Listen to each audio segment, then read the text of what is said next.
We get the bottle service yet again here for no one. It's like a couple pings coming out. They want to make some plays over here on Roger. So they'll open up. They've got a nice Earth Spike, the Hex, and Dream just running out on his gonna respect Ramses though. We'll back off a little bit. It is his birthday after all. That kind of pressure on the Snapfire is really effective. Roger does not have Tranquil Boots yet, so this is gonna make him feel like he won't be able to fight. Small trades like that are excellent. There's second Dragon Knight ulti. Yeah, and the pressure's on this tower. It's not going to be lasting for very long. I don't think they're going to be able to do much of anything here to no one. But the wrap around here coming out from Merchant. The teleport's coming out. Nice cookie coming out from Roger. As they go and use the Stampede, they'll be able to stun up the Fusion. Turning right back around against the Dream Coil. Perhaps the Dragon Knight has gone a little bit too far here. As he'll also join in, and down will go the Dragon Knight. But looks like the tower was taken down in the process. Seneko moved forward and punched it. Oracle tried to deny it, but Oracle's crappy base damage was not enough. But ultimately, what saved that fight was the cookie from Roger. Incredible play there. If that cookie didn't come at that moment, there would have been a Dragon Stun follow-up. Lion sensing some danger through Earth Spike out. Both of those basically were less effective or missed, and as a result, Puck gets out of danger. I thought he was dead for sure when that Hex came, but good cookie. It's not often that we get to call a cookie profitable here, so. Yeah, but it did. It absolutely saved. Yeah. This is looking scary for Dream. Smoke immediately breaking the route into place. Roger tried to get close enough for the cookie, but this time not going to be able to bridge that gap as Immersion also makes his way back up. And they did smoke underneath a ward earlier, so even though, you know, Dream still was a little bit forward, they probably were expecting something to happen, so backed off. It would have been a hard kill anyways. Dream's got boots, Tidehunter does not, so his ability to like gap close and get damage on his opponent was pretty unlikely, so it would have been a dangerous Ravage, low chances of succeeding. So these stacks are beautiful over here. It's going to be... Okay, and Luna went for 2 points in Lucent Beam to lane. A little bit more than we normally see, but still effective, and now 2 points back for Glaives. So he should be able to move waves decently here. Some damage. Well, I mean, you've got a double damage on no one. You've got so much damage here. I don't think he survived this. Dream will find himself another kill, and the pressure is on this top tower. And so with DK being here, he can pressure the tower. Luna can't help if he wants to, but he's also got Mask of Madness finished. It's falling out right now. And now the Ocean Heart, so he's going to be really happy for Jumbly purposes here. Sitting, waiting to come forward. Straight to the wave most likely, and we'll see if they stick around and finish this tower. They're trying to make a play after their last cookie hop. They've got the little shredder. He can't run away as he finds the kill on Roger, but does eventually get slain by Iceberg.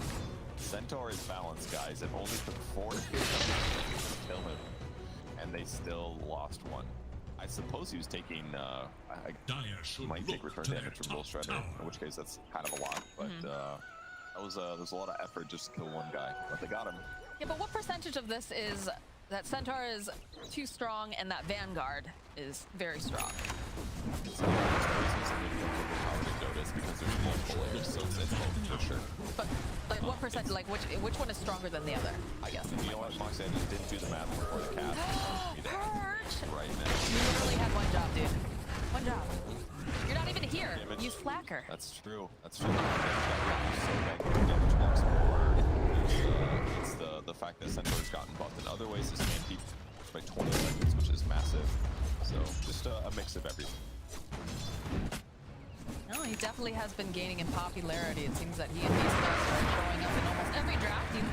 They're being banned or picked up, so perhaps something to look at, Mr. Ice Frog. But this Luna Dream very happy. Just farming up these stacks. Look at that net worth too. Keeps on creeping up higher and higher. Gonna have the Gacha online very, very shortly. Yeah, this is pretty good actually. Really good farm speed. He's actually got a lot more boost team than we normally expect out of Luna's at this phase. Not going for the max Lunar Blessing build. Seems like everyone has very different ideas about what the best skill build is for carry Luna. And I think I like this one a little bit better. I think not getting any Lucent Beam at all is a bit of a mistake at times, but yeah, he's gonna have a clip more viably ready in an earlier space than we've seen this carry. We'll definitely feels like there's a lot of fighting early, but Alex gets tossed out again. Sentinel using two ultimates, and they still have not managed to kill him. So yeah, I would say that this hero seems very powerful indeed. Level 10, and he's got almost 2,000 HP. And yeah, he's got a Vanguard and a Hood, but yeah, it's kind of an insane bonkers amount of survivability there. That's like the easiest Dream Coil break I've ever seen. Like, oh, 300 extra damage? Fine. Keep running. I remember there was an ESL song like a while back that was just all about running, and that's the first thing that comes to mind now whenever you say that. That was a missed opportunity. They could have tried to work that in. Blessings upon a loyal warrior. Luna just doing Luna things though, has that Yash completed, and is going to be going for the BKB as the next item. A lot of neutral, 33%, and 33% of the lane creeps as well. Look at Afterlife, he's just not afraid here. He can tank the tower, he's got the rest of the team standing behind. No one pops the drag form, and Roger's going to be careful here. They can't stop this. I mean, Afterlife's this is retaining 25 HP.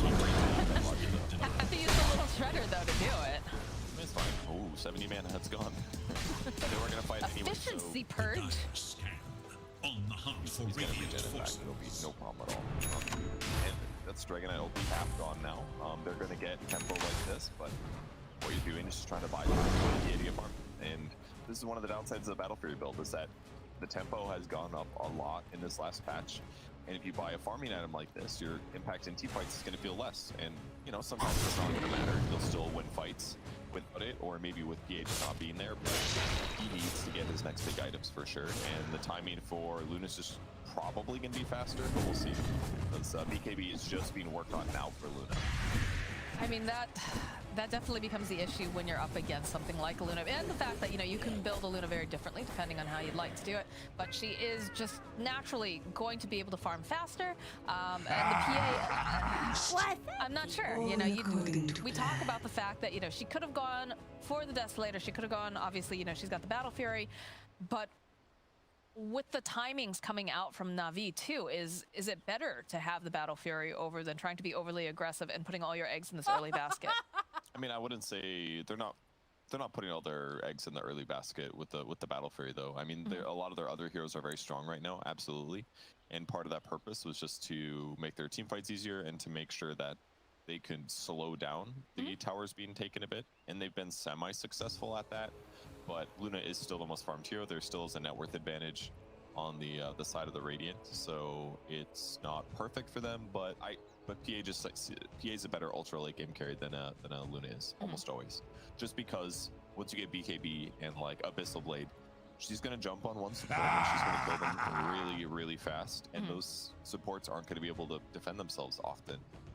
Luna can't really do that. She has to like walk in, pop her ultimate, start right clicking, and hopefully people die, kind of. She needs to be You able make to, her sound so underwhelming. Did you break up with Luna at some point, Bird? You're just so disparaging. It's the reality of Luna in the late game. She's about taking advantage and then pressuring towers and making it scary for the enemy team to ravage into her because she's got BKB. That's the value of Luna. It is not like taking an even team fight and like just picking off heroes. But killing enemy heroes at the start of the fight is Both guns going out. Jump immediately over Luna. She's trying to just stop her. Knows that she's probably not going to survive this, though. Will fall, but they'll find the kill and always want to fly over in the back lines.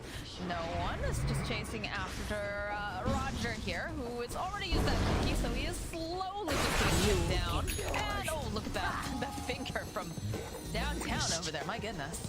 that slow creep too, and he walked right past it. That's 25% slow. Gave him time to catch up. And about that one. Yep, Luna died instantly. Obviously. Iceberg? Crap, but Merchant has found himself a puck here hiding in the side, but I'm pretty sure he's going to find her. Splitter does get used though. So he'll get the silence. No one on the hunt. Searching for this puck. They do have the Astral Spirit. He's going to try to teleport away. I don't think they're going to be able to cancel in time. What that was is really this? close. A couple A game of some sort? Nice that they're able to get there so fast. But, no kill, not a big deal. With Blink Dagger up on Dragonite, continues to be great. Very ready to be the first initiator or the follow-up to line. These two heroes, Line and Dragonite, just make the rest of the game really dangerous. for Navi, because if they ever do get caught pushing, they're going to be stunned for like 5 to 7 seconds, kind of a thing. Not going to be a fun time. I mean, we've seen the power of, you know, a Dragon Knight and a Centaur actually in one of the Alliance games. I think it was Alliance versus OG, where Limp was playing the Dragon Knight. He'd get an opening, he'd find that Dragon Tail, and there would someone be immediately running in to try to help him. Then just the stomp coming out from that score, immediately we were able to, you know, counter-initiate, and they took great fights off of it. So that is something definitely Navi has to be very aware of, especially because they just picked up the Blink Dagger on the Centaur as well now. That's definitely the best thing about the late game draft for AS is that all of the heroes playing around Luna can get pickoffs, can amplify each other, can secure a lot of advantage if they do get those pickoffs in other ways. It's just Luna will be following up, not so much like the guy that can create it. So map control and initiations is really the name of the game from here on out. Illusion! Well, PA is, of course, catching up, though, in terms of net worth. It's a 9.4k over on Luna, 8.4 over on PA, so the Battle Fury is helping out, and you have a Mithril hammer picked up over on the PA. Not sure if she's going for the Deso first or the BKB. Lots of Power Ranger TPs coming out. It's Roger, gets spotted here by no one. The rest of the team, they've got this locked down for sure. Roger's not able to do anything but just sit there and die. Yeah. Might seem like a little bit of overkill, but they don't know how many team enemies are going to be there, and they're trying to force the issue with their gold advantage. And with Phantom Assassin running around, with Blur pretty much constantly on, it's difficult to find PA and limit his farm.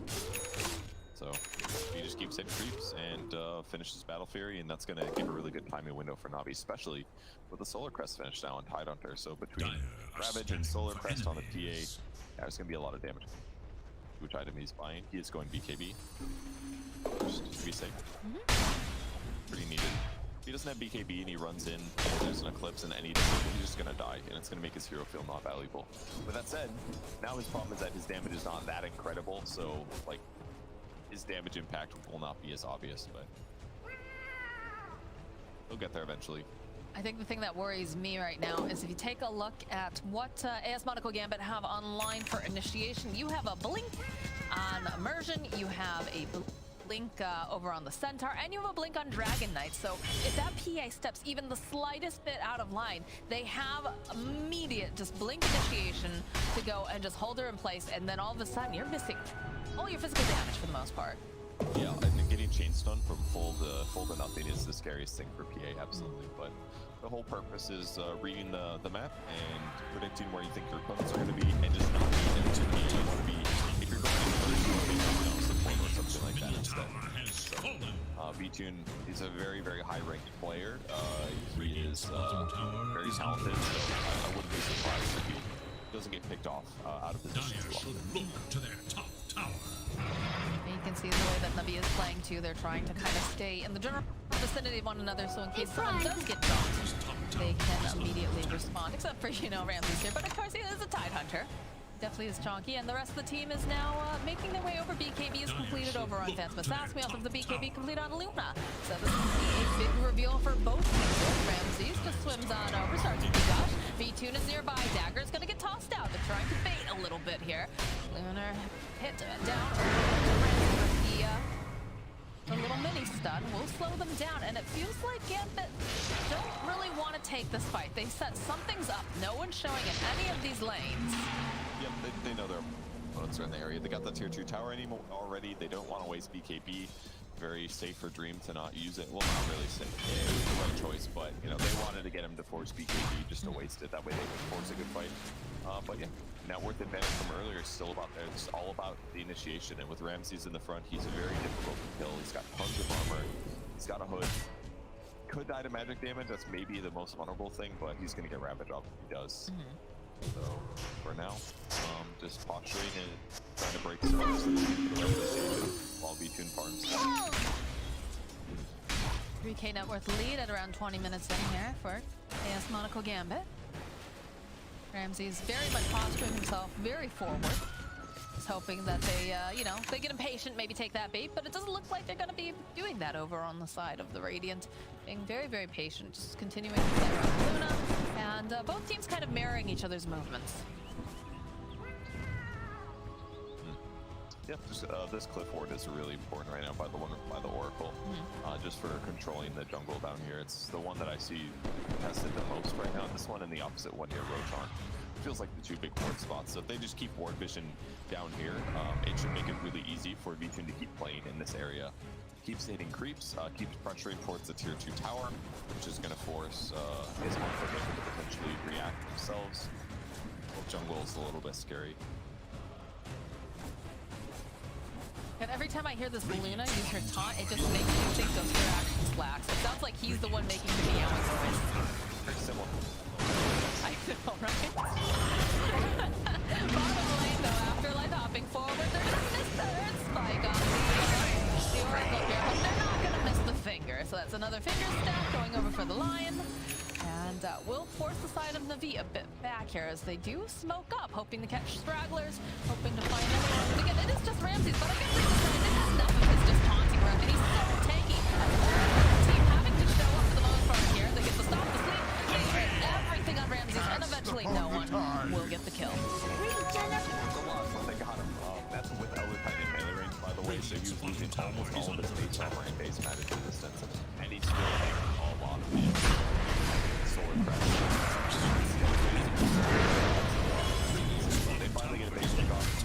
You don't want to ravage the Wizard of Six like that.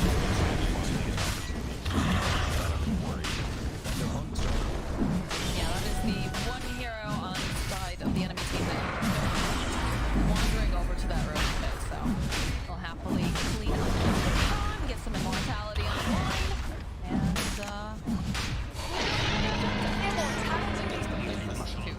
and this is where Luna wants to be your match net worth with the enemy carry. She's got an 80. She's finished Sans and Yasha, so the Sans that do effect aren't going to last very long, nor are many And then you've also got BKB backup. People's Gift, great item for any agility. So he's just like abnormally tanky at this position and difficult to kill. I'm curious to see if he plays with the Shard later on. I know it's been talked about as popular and valuable. And he went lots of Lucent Beam cooldown, so I assume he's going to get it later. It does the 2 attacks off of the Lucent Beam target, so it helps you, even with a right-click build, accelerate. Puts him in a good position. Does those up on B. well, they're going to initiate again on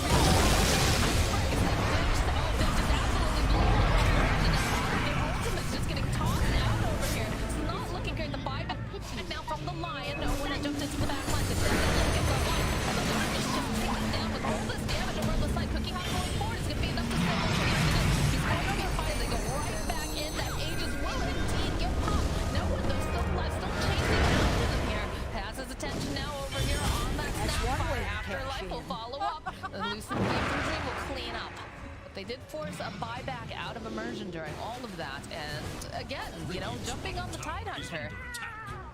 Yeah, and it was multifaceted. They disabled the Tidehunter first. They fought BKB to protect against the Ravage. They used Eclipse.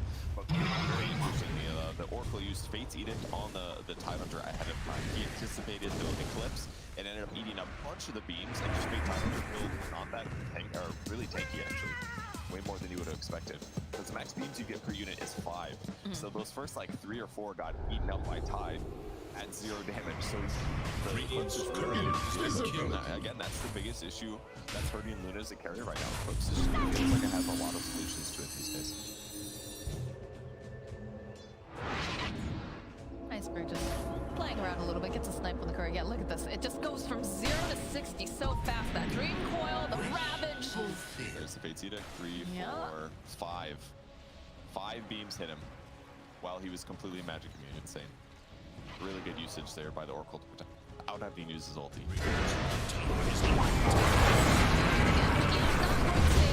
Against another stack. Drop the splitter here from Afterlife is able to take down Iceberg. Now they're still chasing after Ramses as BKBs were popped over here on the side of no one and of course V2 who just wants to get out. They don't have any way to cancel it. But this is not looking great now for Roger and Ramses as they're left behind.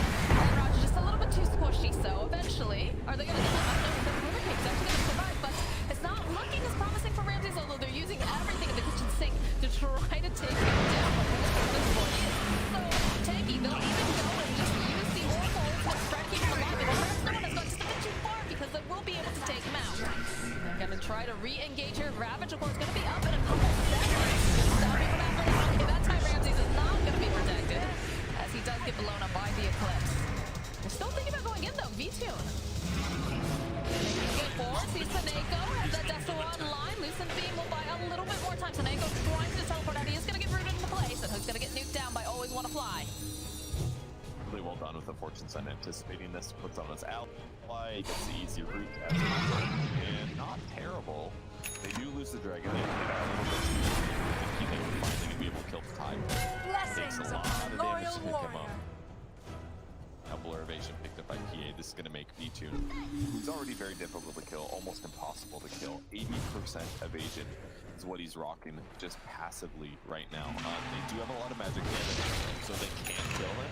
But it's going to have to be where BKB is on cooldown, is the only window that they're going to have here to deal with V-Tune. So as long as V-Tune doesn't make any major mistakes, or the rest of his team doesn't get completely wiped in a one-sided fashion, then PA is going to have a really nice window where pretty much nobody can do much other than stun him and deal with other heroes instead.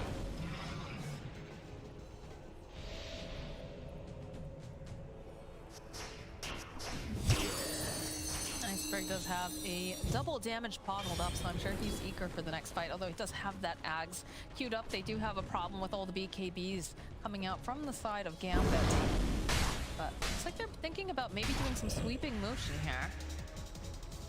Ramses does have the Ravage up again. Asher gets picked up by V-Tune. I'll drop a sentry, try to get a little vision. They have the scan, they know exactly where they're headed. But do they do anything? It's difficult to fight past this mid-river point. Your opponents stand on their high ground, you stand over here on the high ground in your jungle, and you got to be careful as you approach these situations. But Raptor's going to be a really big deal. Using that, picked up the Orb of Corrosion. Was that? Is that Radiant or Dire? Well, no one's got it equipped at the moment, so. It's Radiant, so that's good for AS MONACO Gambit. You do not want to have that item if possible. It just increases his damage so much. He does have Mindbreaker instead, which is also really good actually in these circumstances. You can throw out a Stifling Dagger, get a 2-second silence just about. And considering he's also got Basher, that means that Lion is shaking in his boots right now. If he gets initiated on at all by PA, there's a really good chance that you can kill even without having to pop PK.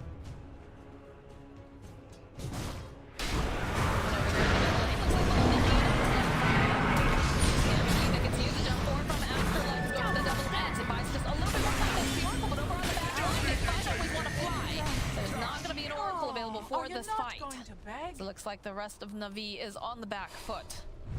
Okay. Smoke comes out from the side of Gambit, maybe hoping to catch any sort of stragglers. See the supports are trying to push out over here in the middle lane. As the rest of them get into position, they will see Ramses. He's gonna pop the smoke on no one. Again, not really the target that they're hoping for, so they might try to comb through the jungle here, see if they can grab anyone else. But they might just have to settle for Ramses again here. Yeah, the Dragon Tail will come out. You can see V-Tune just tossing out the dagger. Look at that damage over on Dragon Knight. Oof. Pretty good. Almost nothing they can do to the Tide. Although they're building towards it, the Shadow Blade pickup that we saw in Dragon Knight, a little bit. The whole purpose is he can build in his silver and they get a break off. Here's that initiation on Snapfire. Once again, full magic resistance on him is why it took so long for him to die here with these right clicks. But DK also hit the Oracle. Hitting the backline is a great thing to do. If the guy you first initiate on is busy. Well, indeed, he snaps the portal, and there's a lot of negative armor coming out as Roger will be able to get his revenge here on Afterlife. That's pretty YOLO, actually. I mean, they didn't have very good vision in the area, and he goes to take the shrine. They were really expecting the enemy team to be somewhere else on the map, and they ran right at him, hitting a kill 50 seconds now. Where AS MONACO Gambit's not going to want to engage. He's probably not going to be up in time for them to get in. But pushing the tier 2 tower is just the advantage that they got. That kill matters so much right now. It's like, You just want to keep that tempo up. You don't want to have a moment where you're just sitting back for too long, so. I don't think they're going to engage without the center, but I could be wrong. Very far forward here, a little bit scary considering, but and confident. That's the tower kill, so that might be easier to go high ground Regeneration. when it comes to it. And frankly, with that tower being gone, it's a lot easier for Navi to control the tri-camp area. They can move from each position to the other without having to worry about smokes breaking and stuff like that. But Gambit on the map again, moving out. Luna trying to finish an MKB, but still 1,500 gold away. She finishes that. She will finally be the person that can deal with a PA. Snapfire also picking up a gem as well, probably to help get just some more, you know, map control, try to take down any sort of vision, and also try to spot when people are coming forward, like that Dragon Knight, for example, who again is working towards the center edge. So, I mean, the vision's so good on Navi; they can see almost everything.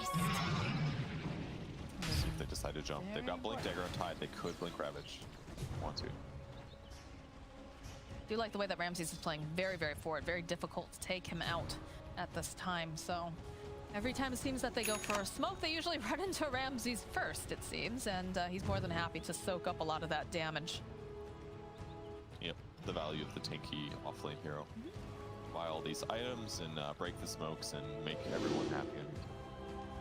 Lion gets the ever important finger kill health talent. This technical life is here. Only got 4 finger kills. Not that good. That's fine. He'll take the extra HP. Maybe that will, you know, if PA sneezes on him while attacking him, that could be the difference of him staying alive. That was so unimpressed dad of you. He's like, only has 4 finger kills. Let's not get too crazy about this. Poor Lion. You know, he's doing the best. This is a hard game. Yeah. There is a PA that gets... Yeah. He's great. It's just, you know, there's limited on the kills. It's great. It's fine. Cool. Cool beats. BKB picked up by DK. Very close to the silver, about 1,000 or so.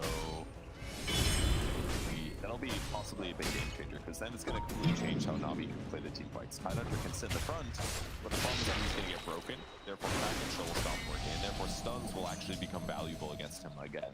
So if they can find him when he's out of position, they can break him and chain stun him, they can just kill Tide at the start of the fight. This is going to completely change the dynamics of how Navi can stand around engagements. They're going to need sentries to protect Tide, in addition to however they're positioned. Is And then Snapfire... maybe Oracle's going to have to save him instead, which isn't what they want. Yeah, is Snapfire the one who's holding the gem currently for Navi? I don't... Nobody's holding the gem for Navi right now, Oh. actually. Okay, that's strange. No, I'm sorry, Iceberg it's has on it. Puck. Yeah. Okay. Okay, that's the best carry for that. Because I was about to say, if it's Roger holding that, that's really scary because he has been jumped on multiple times and just erased from the team fight fairly early on. So I like the fact that Iceberg's going to be holding on to it. It's a lot harder to get your hands on that puck.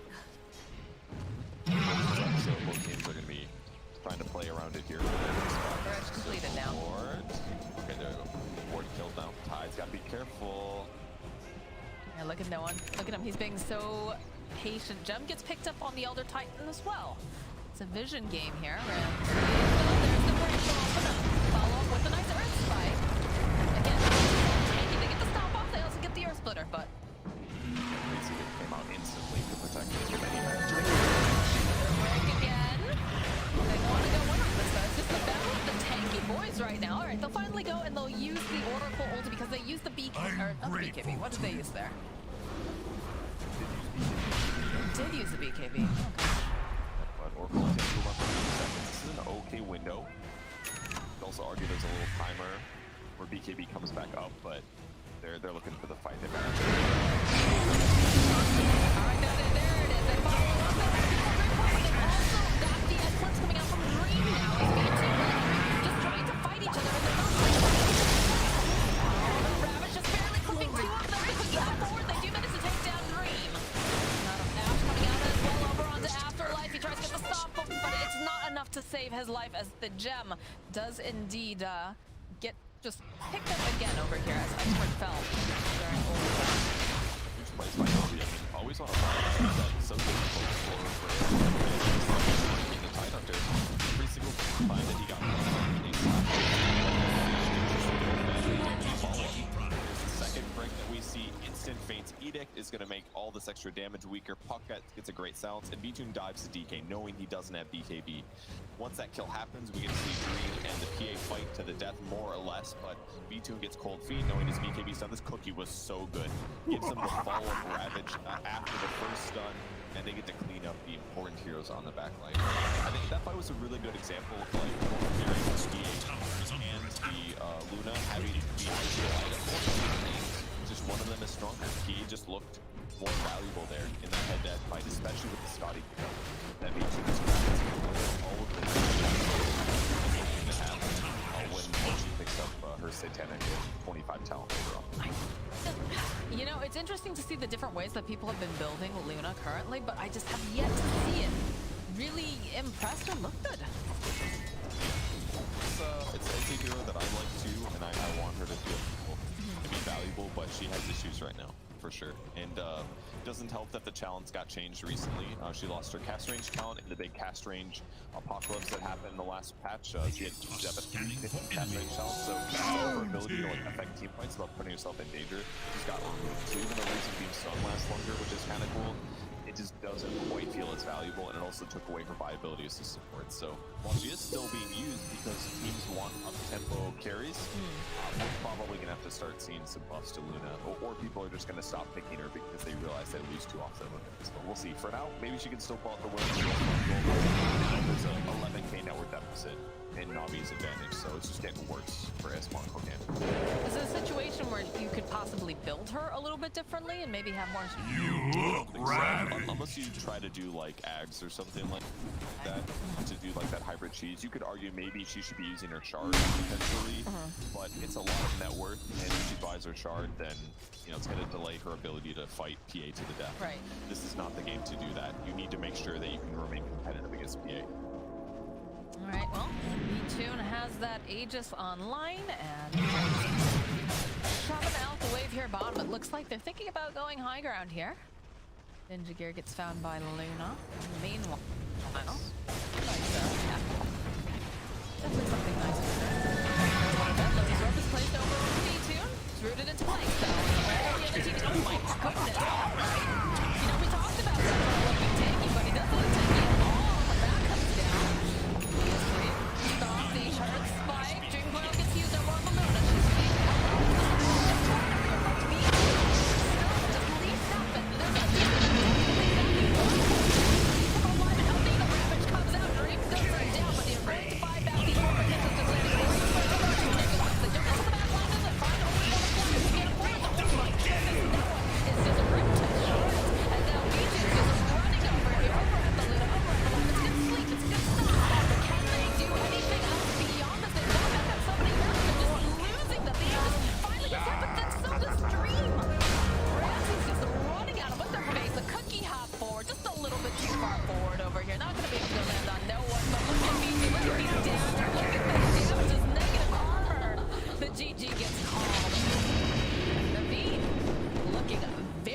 strong here, and unfortunately, the Luna still not finding success yet.